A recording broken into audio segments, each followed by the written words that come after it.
All set, Wayne? Okay.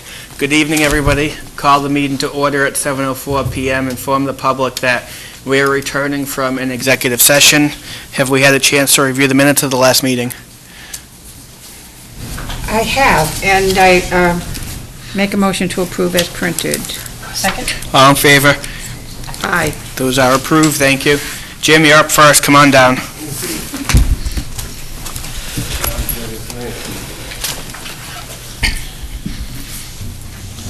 I missed my July report, so here it is. And this would have been July 26th. At that point, the previous month, the police department had logged 1,343 incidents and charged 69 people with crimes. There were 3 non-fatal overdoses in that time frame. On July 8th, there was a significant incident of a home invasion in the trailer park on Broadway, where a disabled person in the residence was assaulted. The person fled when the officers arrived. They were able to do a good job of containing the bad person to the wooded area, and Sergeant Pacheco was able to go in with the dog and locate the person and get them out. A few days later, July 25th, the dog also had another successful find of 2 people from a domestic violence incident in the Mohawk area. SRO Pacheco ran his 16th speed camp over the summer. Monday through Thursday, I think, is what he did in the mornings. Very well attended. He had up to 70 plus a day at his camp there.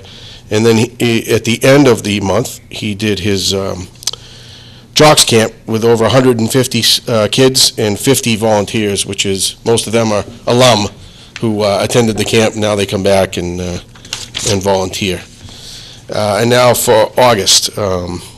In August, the department logged 1,271 incidents, charged 42 people with crime. There was 1 non-fatal overdose. On August 9th, there was the incident on Thrasher Street, which attracted a lot of attention. We've thoroughly investigated that, and it's very clear that it was mental health related. It attracted a lot of attention due to the incident up in Western Mass, where the young lady was murdered.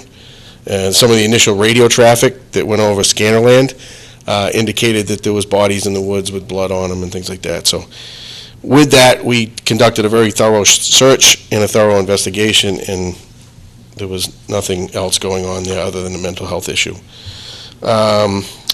Just yesterday, we had a significant arrest.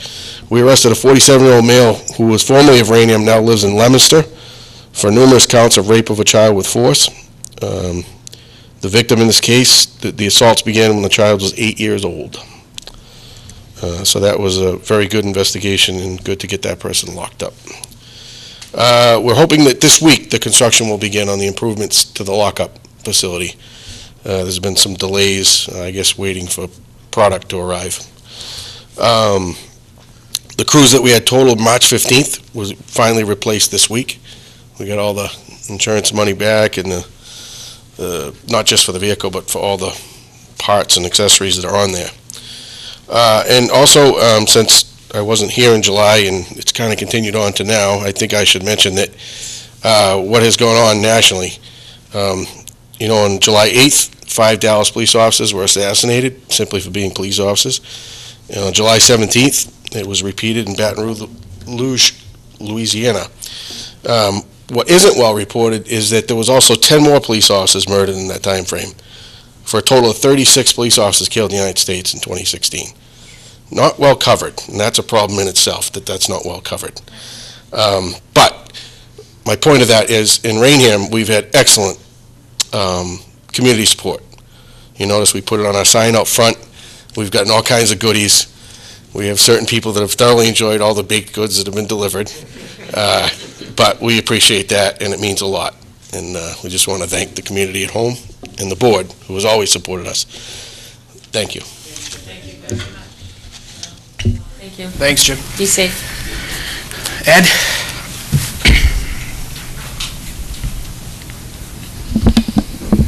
Good evening. I have an update from the Highway Department. Just want to go over some of the activities we've been doing this summer. We've recently completed brush cutting and mowing of all our retention and detention basins throughout the town. There's over 60 of those now with all the subdivisions and that we have. We are switching from that to drainage easements, which is a different drainage where we have just accesses to outfall pipes and things like that, and there's quite a number of those around town. So they're now switching over to that in conjunction with still doing roadside brush mowing. So that's been the majority of the work. A lot of the highway department crew has been doing all summer.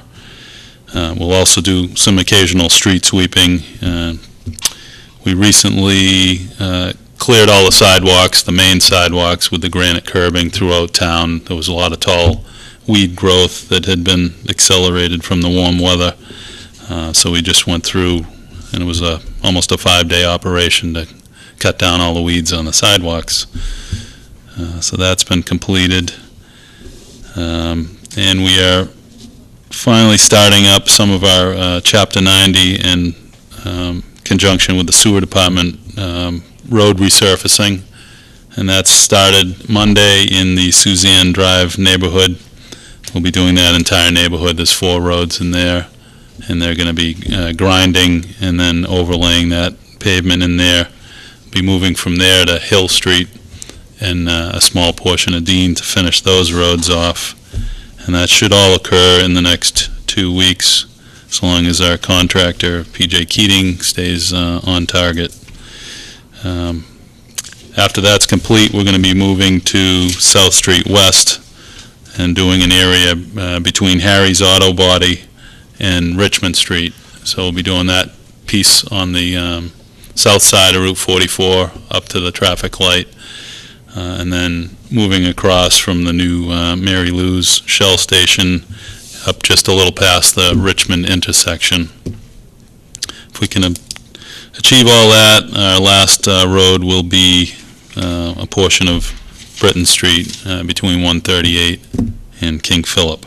So that's all scheduled to occur between now and early October. That information's posted on our town website in the highway department for any of the residents. We'll try to update the dates. We're going to have message boards going out on South Street West because of the heavy traffic in that area, and we'll also be reaching out to some of the local businesses when that work starts. We also have a sidewalk contractor coming in. They're scheduled to start on Monday.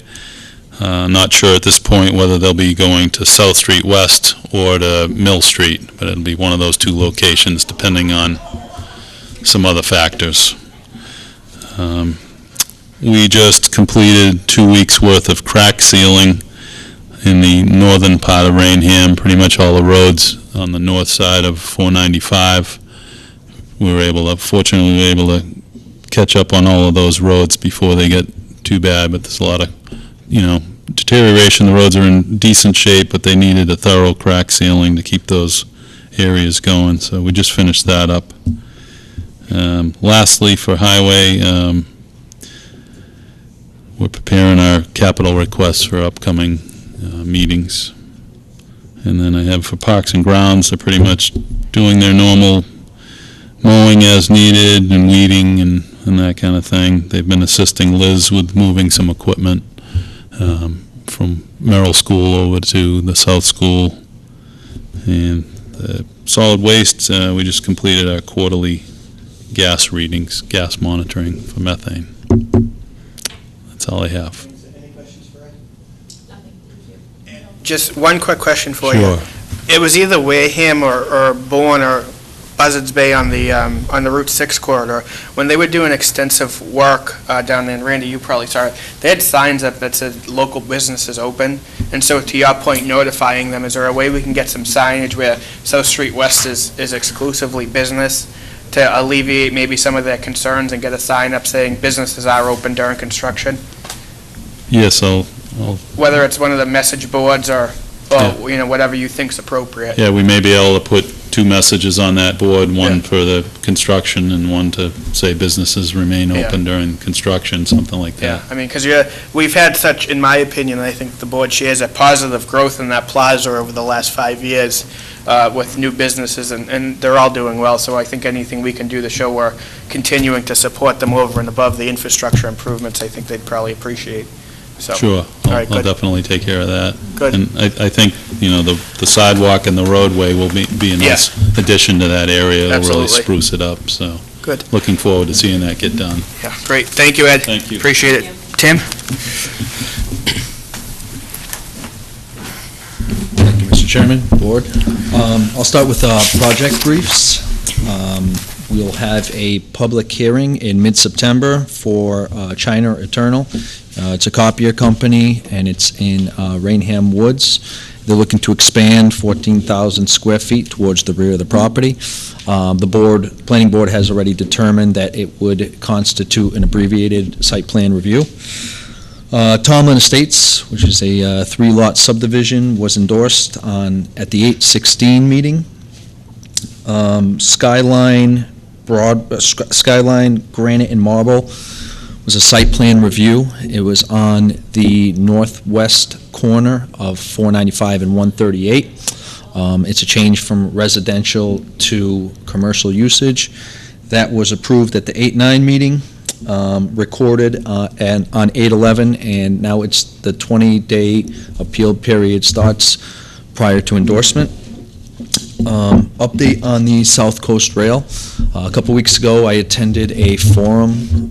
It was at UMass Law, and there seems to be a strong legislative lobby for the Middleborough option, which is the alternative to the Stoughton option. Stoughton would run through Raynham. Middleborough would meander to the west and miss us. It would add about, I think it's 17 minutes from the commute from Boston to Fall River, New Bedford. So after attending that meeting, I thought that was a strong considered option at this point. The following week, I attended the MassDOT meeting, and it seems to be at this juncture that both MassDOT and Army Corps feel that the Stoughton route, there's no practical alternative to the Stoughton route. It's at 15% design. They've done some feasibility testing on it. That's the preferred route at this point. The Middleborough option right now it has no estimate to it. They've done no feasibility studies, and it's at 0% design. So the next step, the Fiscal Management and Control Board for MassDOT, the next step is they wanted the engineers and the project managers for the Stoughton option to reach out to the communities, and I just got that scheduled today, and I will, Randy, by chance, did you get that schedule? You did? Okay.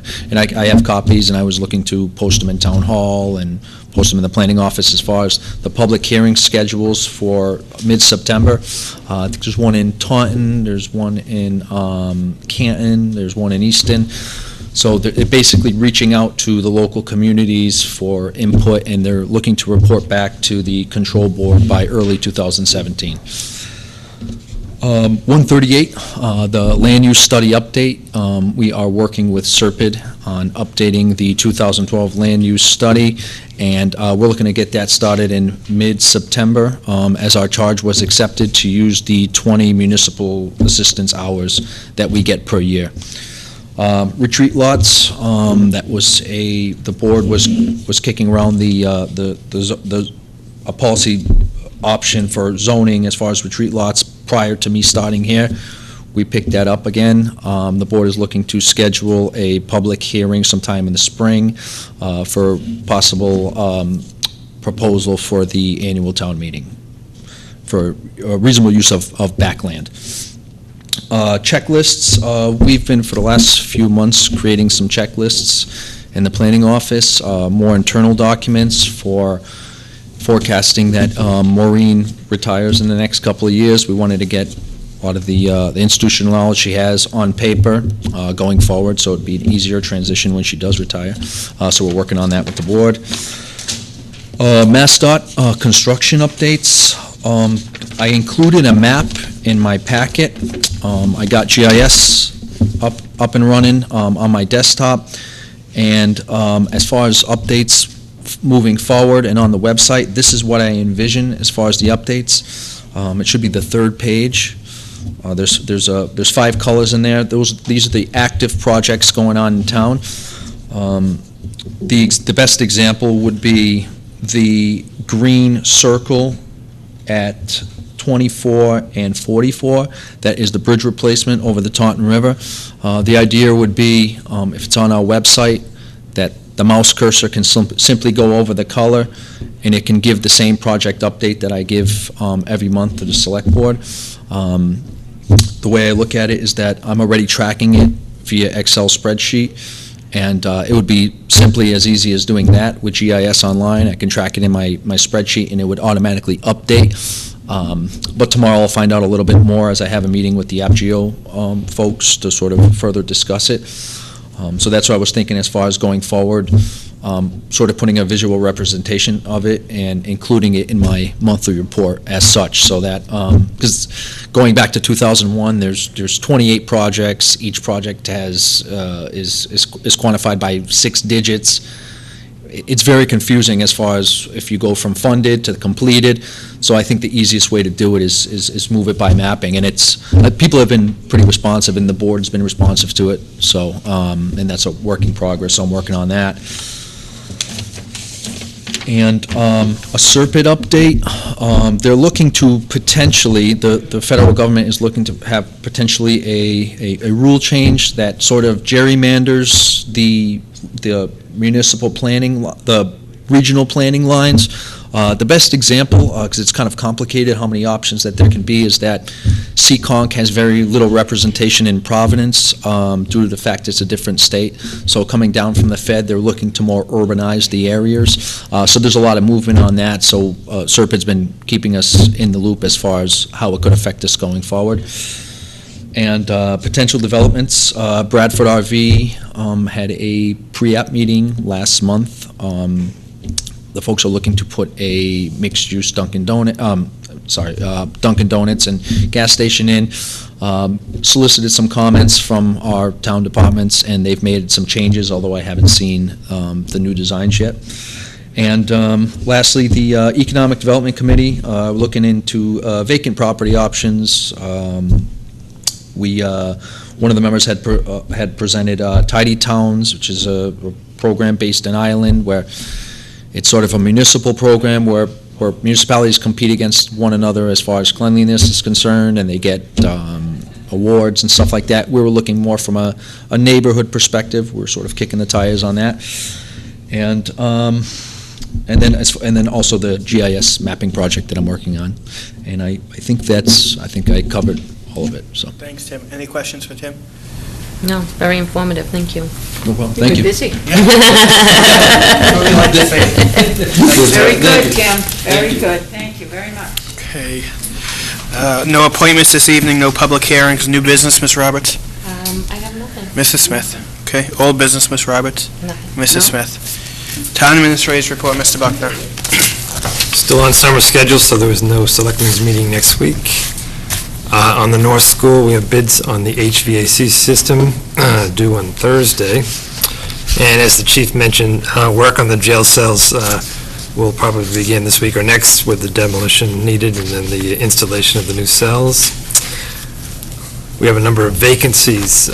Conservation Commission, Bill Smith is resigning as of August 31st. We have a Capital Planning Committee vacancy for a citizen. Associate member of the Zoning Board of Appeals and the Housing Authority, which we have a joint meeting scheduled for September 13th. So at least 4 important positions here. So anyone in the public that's interested, please let us know.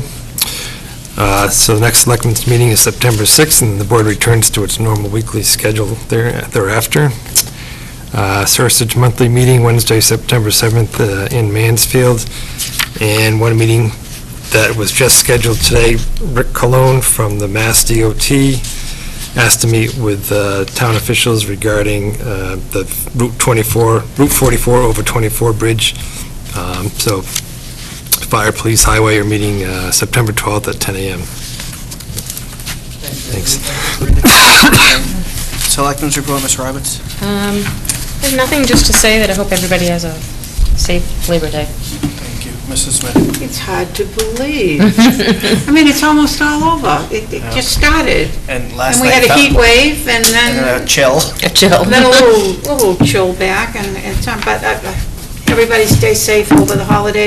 If you're going to do any traveling, please be very careful, and we'll see you back after. Thank you. Correspondence. Tim spoke about it in his report, the South Coast Rail public meeting schedule. The closest one for us is the Taunton one on September 12th at 6:30 PM. Ed spoke about this in his report, the projects that are going to be going on: Suzanne Drive, Gretchen Way, Adam Lane and Sarah Lane, Hill Street and portion of Dean Street, 383 to 661 South Street West, Richmond Street area to Harry's Auto, and Mill Street sidewalks. So we just want to make sure people are aware those projects are taking place. We have a joint poll request from the TMLP, and we have to hold a hearing on that. I would recommend September 6th at 7:05 PM. If I have a motion for that. All in favor? Aye. That hearing is set. We have one tag day request, Massasoit Warriors girls basketball for September 1st, and that date's been okayed by Randy. Move to allow. Second. All in favor? Aye. That is approved. No presser here tonight, community and citizen input. John, anything for us this evening? Okay, thank you for joining us. Any emergency business? None, sir. Okay, I will entertain a motion to adjourn. Move to adjourn, pay the bills, no business to be conducted after. Second. All in favor? Aye. We are adjourned, thank you.